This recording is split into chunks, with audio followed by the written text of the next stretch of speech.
এখানে বাগান ওখানে বাগান, এটা আমাদের না, এখানে বন ওখানে বন, এটা আমাদের সুন্দরবন। আমাদের এই বাংলাদেশ অনেক সুন্দর এবং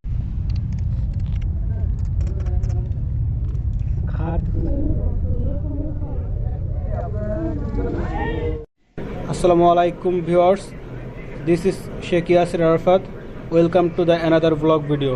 আজকে আমরা সকাল সকাল রওনা দিব সুন্দরবনের উদ্দেশ্যে। এটা আমাদের ফ্যাক্টরি, আর ফ্যাক্টরি থেকে আমরা রওনা দিব সুন্দরবনের উদ্দেশ্যে। তো সকাল সকাল সবাই মিলে রওনা দিলাম। দেখতে দেখতে প্রকৃতি দেখতেছি, অসাধারণ এবং মনোমুগ্ধকর পরিবেশ। আপনারা জানেন বাগেরহাট প্রচুর পরিমাণে চিংড়ি চাষ হয়, যে কারণে পরিবেশটা অনেক সুন্দর।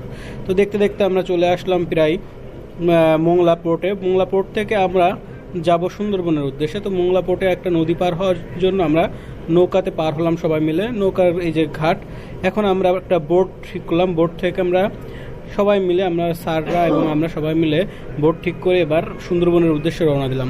এটা আমাদের বোট, ছোট্টখাটো একটা বোট। এই বোট থেকে আমরা সুন্দরবনের উদ্দেশ্যে রওনা দিলাম। তো দেখতে দেখতে দেখলাম আমরা জাহাজ, সারি সারি অনেক জাহাজ, যেহেতু মোংলা পোর্টে জাহাজ ভিড় করে। তো এরই মাঝে আমরা চলে আসলাম করমজল। করমজল যেহেতু সুন্দরবনের একটা অংশ, করমজলে গেলাম। আমরা সবাই মিলে এখানে ফটোশ্যুট করলাম এবং প্রকৃতি দেখতেছি এবং মানুষজন দেখতেছি। প্রচুর মানুষ এখানে, সব সময় পর্যটকরা আসে, এখানে প্রচুর পর্যটকরা আসে। তো আমরা এটা দেখতেছিলাম আর উপভোগ করতেছিলাম।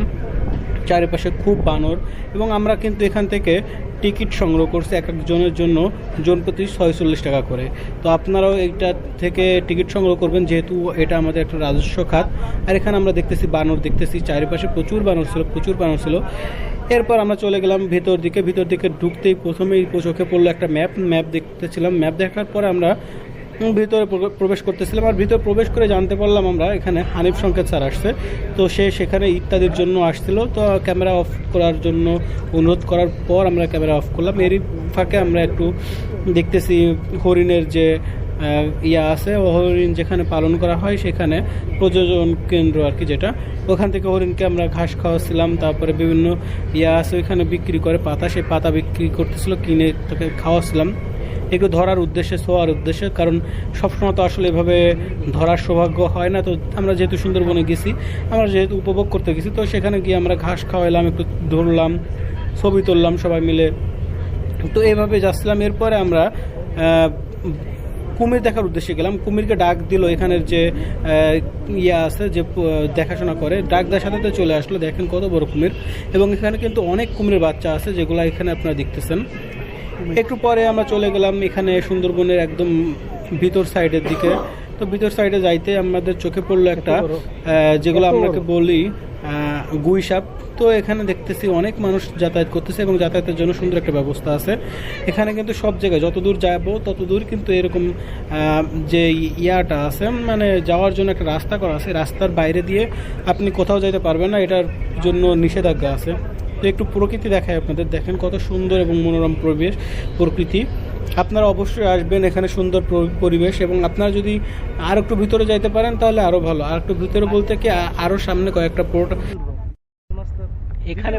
এখানে বাগান ওখানে বাগান, এটা আমাদের না, এখানে বন ওখানে বন, এটা আমাদের সুন্দরবন। আমাদের এই বাংলাদেশ অনেক সুন্দর এবং স্বর্ণালী একটা সময় এবং স্বর্ণালী একটা যুগ চলছে, যেখানে আমরা ডক্টর ইউনূসের নেতৃত্বে একটা সুন্দর নেতৃত্ব পাচ্ছি। এবং এই প্রকৃতি দেখে আমার আসলে মনোমুগ্ধকর একটা সময় আমি অনুভব করছি। সত্যি বলতে এটা এক অনন্য সময়, যেখানে আমি আমার নিজেকে বিলিয়ে দিয়েছি প্রকৃতির মাঝে। Oh my God, this is very beautiful and very nice place. প্রকৃতি আসলে বাস্তবেই, মানে চারিপাশে বন। Oh my God, this is সুন্দরবনের প্রকৃতি আসলে মনোমুগ্ধকর। সুন্দরবনে আসছি, মানে এতটা সুন্দর লাগতেছে, যদিও ভিতরে যাওয়ার প্রবেশ করার অনুমতি নেই, তারপরে অনেক ভালো লাগতেছে। এখানে চারিপাশেই বন এবং আমরা আছি, স্যাররা আছে পিছনে। সুন্দরবনের আর একটু ভিতর সাইডে প্রবেশ করতে দেখলাম আমরা ঝুলন্ত ব্রিজ। তো এখান থেকে আমরা কিছু ফটো সেশন করে আমরা সামনের দিকে ওয়াচ টাওয়ারের উদ্দেশ্যে যাচ্ছিলাম।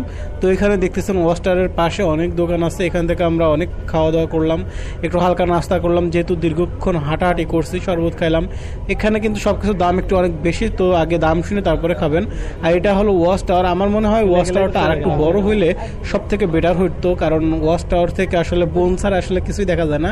উপর থেকে আরেকটু উপর যদি হইতো তাহলে আমরা অনেক কিছুই দেখতে পারতাম আশা করি। তো এই যে ওয়াচ টাওয়ার দেখেন, ওয়াচ টাওয়ার উঠেই দেখতেছি একটা ভাই তার প্রেমিকার সাথে ফোনে কথা বলতেছে। এরপর ওয়াচ টাওয়ারটাকে উপভোগ করলাম। ধন্যবাদ এই পর্যন্ত।